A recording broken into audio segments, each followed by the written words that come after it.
Hello, I'm Dr. Dishan. I'm a consultant pulmonologist. I'm from Marthandam and I work in my hospital. It is Dr. Dishan's Chest Care Hospital. And I also work in Dr. SMCSA Medical College, Karakoram as an associate professor. So நான் இன்னைக்கு என்ன பேச போறேன் அப்படின்னா ulcer அப்படிங்கிற நோய் பற்றி தான் நம்ம பேச போறோங்க. அதுலேயும் ஸ்ட்ரெஸ் அல்சர் எப்படி அப்படின்னு சொல்லக்கூடியதை தான் பற்றி கொஞ்சம் கூட இன்னைக்கு நம்ம டிஸ்கஸ் பண்ண போறோங்க. ஸோ அல்சர் வந்து நம்ம எல்லாருக்குமே ஒரு தெரிஞ்ச ஒரு நோய் தான். அல்சர் எதனால வர்றது, எங்க வர்றது அப்படிங்கிறது ஓரளவுக்கு நமக்கு எல்லாருக்குமே ஒரு கேள்விப்பட்ட ஒரு நோய். எல்லாருமே வந்து நிறைய பேருக்கு நம்ம வந்து இத வந்து நம்ம லைஃப்ல வந்து இத வந்து எல்லாருக்குமே வந்து ஓரளவுக்கு ஒரு வாட்டியாச்சும் மோஸ்ட்லி எல்லாருக்குமே வந்திருக்கும். இன்னைக்கு இத பத்தி கொஞ்சம் சின்ன ஒரு ஒரு ஃபியூ வேர்ட்ஸ் அபௌட் அல்சர்ஸ். அப்புறம் அத பத்தி இந்த ஸ்ட்ரெஸ் அல்சர்ன்னு சொல்லக்கூடிய அந்த ஒரு எதனால வரக்கூடிய அந்த நோய் எதனால வரக்கூடியது பத்தியும் கொஞ்சமா நம்ம இன்னைக்கு பார்க்க போறோங்க. ஸோ முதல்ல என்னன்னா, அந்த வந்து அல்சர பத்தி ஃபர்ஸ்ட்டு மீன் அதாவது நமக்கு வயிற பத்தியும், வயித்தோட அமைப்ப பத்தியும், அப்புறம் அல்சர் எதனால வரக்கூடியது, அப்புறம் ஸ்ட்ரெஸ் அல்சர் எப்படி வருதுங்கிறதையும் இன்னைக்கு நம்ம பார்க்க போறோங்க. ஸோ ஃபர்ஸ்ட்டு பார்த்தீங்கன்னா, நமக்கு வயிறு எப்படி இருக்கும் அப்படின்னு பார்த்தீங்கன்னா, ஒரு ஜே ஷேப் அதாவது ஆங்கில அ அந்த எழுத்து. அதாவது ஜே ஷேப்ல வந்து இருக்கக்கூடிய ஒரு உறுப்பு. ஸோ பார்த்தீங்கன்னா, இது எதுக்காக இருக்குன்னா, மெயினா வந்து நம்ம எடுக்கக்கூடிய உணவ வந்து சேமிச்சு வைக்கக்கூடிய ஒரு அதான் அதான் வந்து வயர் வந்து மெயினான இது வந்து பார்த்தீங்கன்னா, அத சேமிச்சு வச்சுட்டு, அப்புறம் என்ன பண்ணுது அப்படின்னா, நமக்கு அந்த ஜீரணம் அதாவது அந்த உணவ வந்து ஜீரணம் செய்து, அதிலேருந்து ஊட்டச்சத்துக்கள நமக்கு எடுத்து, நம்ம பாடிஸ் மொத்தமா வந்து நமக்கு வந்து கொடுக்கக்கூடிய ஒரு இதா இருக்குது அந்த உணவு. வயிறு. உணவு குழாய் பார்த்தீங்கன்னா, உணவு குழாய்ன்னு சொல்லக்கூடியது ஈசோஃபேகஸ்ன்னு சொல்லக்கூடியது சரிங்களா? அதோட எண்டு பகுதி, அதாவது ஈசோஃபேகஸோட எண்டு பகுதி, முடிவு பகுதியிலிருந்து ஆரம்பிச்சு, ஸ்மால் பவுல் என்று சொல்லக்கூடிய டியோடினம் சரிங்களா? அதான் வந்து சிறுகுடல்ன்னு சொல்லக்கூடியது. அதோட ஆரம்பம் வரைக்கும் உள்ள உறுப்பு தான் வந்து நம்ம வந்து வயறுன்னு சொல்றாங்க. சரிங்களா? ஸோ வயறுங்கிறது வந்து ஈசோஃபேகஸோட முடிவு பகுதியில ஆரம்பிச்சு, டியோடினம்னு சொல்லக்கூடிய மேல் குடல் பகுதியோட வரைக்கும் உள்ள பகுதிய தான் வந்து நம்ம வயறுன்னு சொல்றாங்க. இது பார்த்தீங்கன்னா வந்து ஒரு பைப் போன்ற அமைப்பை உடையதுங்க. வயிறு வந்து ஒரு பைப் போல உள்ள ஒரு அமைப்பை கொண்டது. இதோட மெக்கானிசம் பார்த்தீங்கன்னா, இது வந்து அந்த வயித்துக்கு வந்து பல அடுக்கு பாதுகாப்பு உண்டுங்க. சரிங்களா? இது வந்து பல அடுக்கு பாதுகாப்பு உள்ள ஒரு அதில மெயினா பார்த்தீங்கன்னா, இந்த மியூக்கஸ்ன்னு சொல்லக்கூடிய அந்த மியூக்கஸ் அது வந்து எதுக்காக இருக்கக்கூடியது அப்படின்னா, அந்த மியூக்கோசான்னு சொல்லக்கூடியது எதுக்காக இருக்கக்கூடியதுன்னா, நம்ம உணவ செரிமானம் கூடிய சுரப்பிகள். அதாவது பெப்சின், இன்னொன்னு ஹைட்ரோகுளோரிக் ஆசிட்ன்னு சொல்லக்கூடிய என்சைம வந்து இந்த மியூகோசா தான் வந்து பார்த்தீங்கன்னா வரக்கூடிய ஒரு இதுங்க. சரிங்களா? ஆனா, இதுல அந்த ஹைட்ரோகுளோரிக் ஆசிட்ன்னு சொல்லக்கூடிய அந்த ஆசிட் பார்த்தீங்கன்னா, மிகவும் அதிகமான அமிலத்தன்மை கொண்ட ஒரு ஆசிட். அப்ப நம்ம வந்து யோசிக்கலாம். இது எப்படி வந்து நம்ம அதிகமான அமிலத்தன்மை கொண்ட ஒரு இது வந்து எப்படி வந்து இது வயிற வந்து டேமேஜ் பண்ணாம இருக்குது அப்படின்னு சொல்லிட்டு. அதுக்கு தான் நமக்கு ஆல்ரெடி முதல்ல சொன்ன மாரி, வயிறு வந்து பார்த்தீங்கன்னா, பல அடுக்கு பாதுகாப்பு உள்ள ஒரு இது. இதுல ஒவ்வொரு இதுவும் வந்து ஒவ்வொரு மெக்கானிசம் உள்ள ஒரு இது. ஸோ அது ஒவ்வொன்னும் பார்த்தீங்கன்னா, அந்த லேயர்ஸ் வந்து அந்த அதிக அமிலத்தன்மை கொண்ட ஹைட்ரோகுளோரிக் ஆசிட வந்து நம்ம ஐ மீன் வயிற வந்து இந்த புண் எதுவும் வராம அளவுக்குள்ள தாக்குதல் எதுவும் இல்லாம ஓரளவுக்கு பாதுகாப்பா வச்சிருக்குங்க. அப்போ மெயினா பார்த்தீங்கன்னா, இந்த ஹைட்ரோகுளோரிக் ஆசிடும், பெப்சினும் தான் வந்து உணவ வந்து செரிக்கக்கூடிய ஐ மீன் செரிக்க வைக்கிறதுக்காக நமக்கு வந்து உதவக்கூடிய ஒரு இது. சரிங்களா? அதாவது நம்ம உணவு எடுக்காத இருக்கிற டைம்ல, அதாவது சம்டைம்ஸ் இந்த ஹைட்ரோகுளோரிக் ஆசிடோ இல்ல பெப்சின் வந்து அதிகமா அளவுக்கு தேவையான அளவோடயும் அதிகமா வந்து சுரந்துச்சு அப்படின்னா, அதனால கண்டிப்பா வந்து பாதிப்பு வந்து பொதுவா வர்றதுக்கான வாய்ப்புகள் உண்டு. சரிங்களா? அந்த டைம்ல தான் வந்து இந்த அ பல அடுக்குத்தன்மை உள்ள பாதுகாப்பு உள்ள அந்த வயரோட அமைப்பு வந்து என்ன பண்ணுதுன்னா, நமக்கு வந்து ஒரு கோட்டிங் மாரி குடுத்து ஓரளவுக்கு அந்த இத வந்து காப்பாத்துது. அதையும் தாண்டி தான் வந்து நமக்கு ஏதாச்சும் சம்டைம்ஸ் டேமேஜஸ் வந்து வர்றதுக்கான வாய்ப்புகள் இருக்கு. சரிங்களா? ஸோ இது இந்த அல்சர் எப்படி வருது அப்படின்னு பார்த்தோம்னா, ஃபர்ஸ்ட் இந்த தொண்டையிலிருந்து ஆரம்பிச்சு, இரைப்பை வரை சொல்லக்கூடிய உணவு குழாய். சரிங்களா? இரைப்பை வரை செல்ல அ உதவும் உணவு குழாய். அப்புறம் இரைப்பை, அப்புறம் இந்த முன் சிறுகுடல். அதாவது இந்த டியோடனம்னு சொல்லக்கூடியது. இதுல ஏதாவது ஒண்ணுல வந்து ஒரு சின்ன புண்ணு மாரியோ, இல்ல கொப்பளம் மாரி ஏதாவது வரக்கூடியத இந்த புண்ணு மாரி வரக்கூடியது தான் நம்ம வந்து அல்சர் அப்படின்னு சொல்றோம். இத தான் வந்து மருத்துவ ரீதியா பார்த்தீங்கன்னா, பெப்டிக் அல்சர் அப்படின்னு நம்ம இத சொல்றோங்க. சரிங்களா? அதுலயும் இது அந்த முன் சிறுகுடல் அதாவது அந்த டியோடனத்துல வரக்கூடியதை நம்ம என்ன சொல்றோம் அப்படின்னா, அந்த டியோடனல் அல்சர் அப்படின்னு நம்ம சொல்றோங்க. சரிங்களா? ஆனா, இந்த அமிலத்தன்மையினால தான் வந்து அல்சர் வருங்கிறது கிடையாதுங்க. ஆனா, மெயினா வந்து இது எதனால வரக்கூடியது அப்படிங்கிறது வந்து பார்த்தீங்கன்னா, ஒரு ஹெச் பைலோரி அப்படின்னு சொல்லி, அதாவது ஹெலிகோபாக்டர் பைலோரி அப்படின்னு சொல்லக்கூடிய ஒரு கிருமியினால வரக்கூடியது. சரிங்களா? ஆனா, இந்த அமிலத்தன்மை அதிகமாகும்போது என்ன ஆகும் அப்படின்னா, நமக்கு இது மேற்கொண்டு சம்டைம்ஸ் அந்த ஆல்ரெடி இருக்கவங்களுக்கு வந்து கொஞ்சம் அந்த புண்ணு வந்து கொஞ்சம் கூட அதிகமாகறதுக்கான வாய்ப்புகள் உண்டு. அடுத்தது பார்த்தீங்கன்னா, நமக்கு ஹெச் பைலோரி எப்படி வருது அப்படிங்கிற காரணத்த பார்த்தோம் அப்படின்னா, உணவுகள் மெயினா வந்து துரித உணவுகள். அதாவது நம்ம சாப்பிடக்கூடிய அந்த துரித உணவுகள். அ அதனால தான் வந்து அ அந்த துரித உணவுகள் பிளஸ் வந்து நம்ம ஒரு அதாவது உணவுகள்ல தண்ணி மெயினா வந்து கெட்டுப்போன தண்ணிகள். அதாவது சம்டைம்ஸ் வந்து இந்த தண்ணீல வந்து இந்த ஆத்து தண்ணி அந்த மாரி ஏதாச்சும் நம்ம எடுத்து அப்படி குடிச்சோம் அப்படின்னு வச்சுக்கோங்களேன். அதுலேருந்து அந்த இதெல்லாம் வரதுக்கான அந்த ஹெலிகோபாக்டீரியம்னு சொல்லக்கூடிய இது வந்து வரக்கூடிய ஹெச் பைலோரின்னு சொல்லக்கூடிய இது வரதுக்கான வாய்ப்புகள் அதிகமா உண்டுங்க. சரிங்களா? ஸோ நாம் உண்ணக்கூடிய உணவு இரைப்பையில சென்று அந்த ஹைட்ரோகுளோரிக் ஆசிட் அல்லது அந்த பெப்சின் சொல்லக்கூடிய என்சைம்ஸ் என்ன பண்ணுதுன்னா, அந்த உணவ வந்து செரிக்க வைக்குது. இதுல என்சைம்ஸ் தேவைக்கு அதிகமா சுரக்கும்போது, இந்த மியூக்கோசான்னு சொல்லக்கூடிய அந்த லேயர், அதாவது இது வந்து அதிகமா சிதைவடைகிறதுக்கான வாய்ப்பு உண்டு. என்சைம்ஸ் அதிகமாகும்போது. இது வந்து அந்த மியூக்கோசான்னு சொல்லக்கூடிய லேயர் வந்து அதிகமா சிதைவடைய வாய்ப்பு உண்டு. இதுதான் வந்து பின்னர் அல்சராக மாறக்கூடிய ஒரு கொப்பளங்களோடு அல்லது ஒரு புண்ணோடு கூடிய வரக்கூடிய ஒரு இத நம்ம பார்க்குறோங்க. சரிங்களா? சுத்தம் செய்யப்பட்ட தண்ணி நான் ஏற்கனவே சொன்ன மாரி, இந்த சுத்தம் செய்யப்படாத தண்ணி பிளஸ் வந்து அந்த அதாவது நம்ம வந்து சரியா சமைக்காத உணவ சாப்பிட்டது மூலமா தான் வந்து இந்த ஹெச் பைலோரி அதாவது ஹெலிகோபாக்டீரியா பைலோரின்னு சொல்லக்கூடிய அந்த கிருமி வரக்கூடிய ஒரு வாய்ப்பு அதிகமா இருக்கு. சரிங்களா? 2வதா நம்ம பார்க்கக்கூடியது என்ன அப்படின்னா, அதிகமா நாம எடுக்கக்கூடிய வலி நிவாரணிகள், வலி மருந்துகள். சரிங்களா? அதாவது என்எஸ்ஐடிஸ் அப்படின்னு நம்ம இத சொல்லுவாங்க. என்எஸ்ஐடிஸ் அப்படின்னு நம்ம சொல்லுவோம். இதுவும் வந்து பார்த்தீங்கன்னா, கேஸ்ட்ரைட்டிஸ வந்து உண்டு பண்ணக்கூடியதுல மிக அதிகமான ஒரு முக்கிய காரணியாக இருக்கிறது.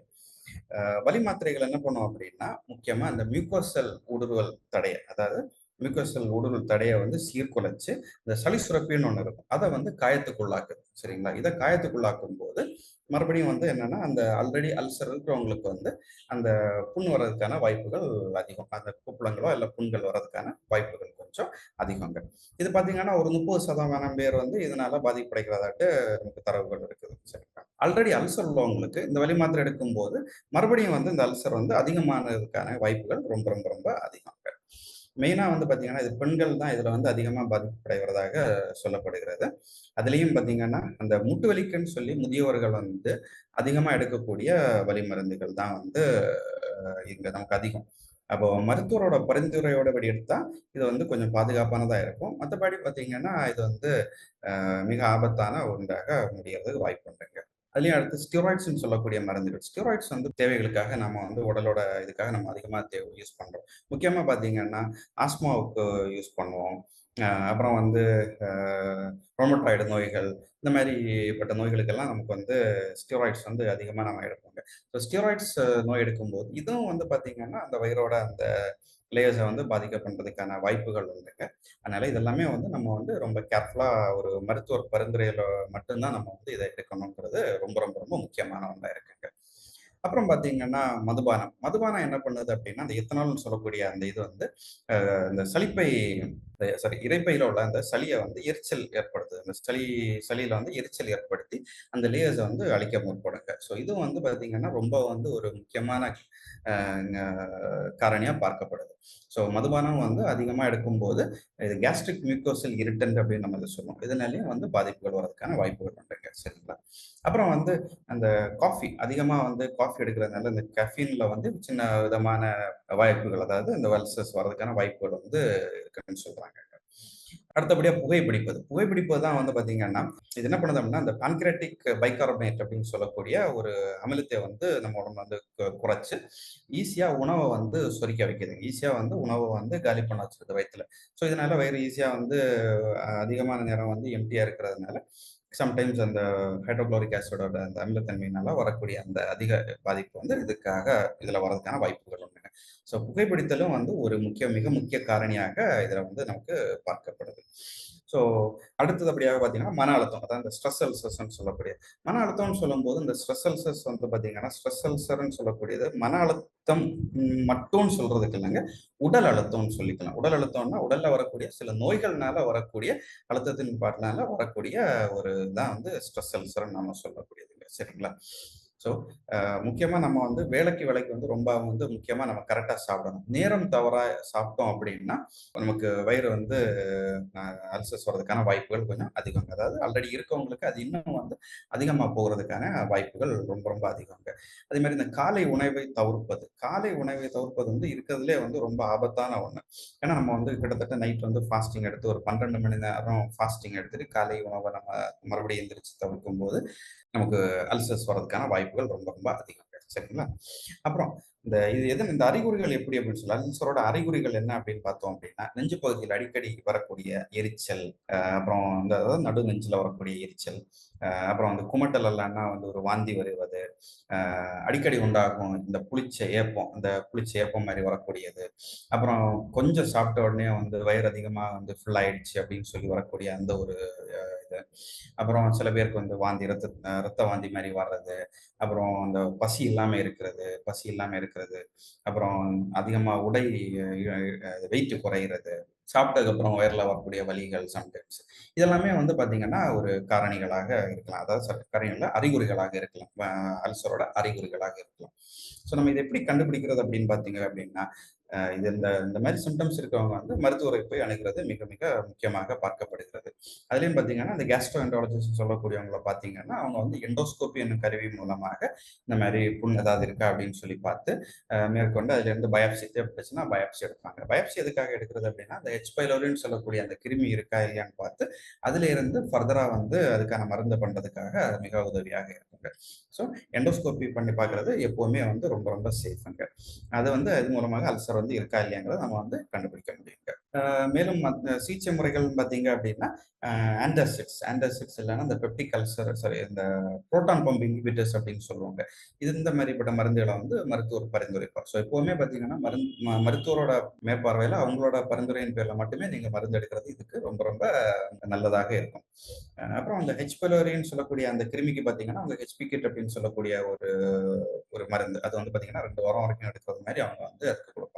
இதுதான் வந்து பொதுவா நமக்கு வந்து ஒரு அல்சர்னால வரக்கூடிய இதுக்கு வந்து தீர்வாகவும், காரணிகளாகவும் நமக்கு வந்து ஆல்ரெடி பார்த்துருக்கோங்க.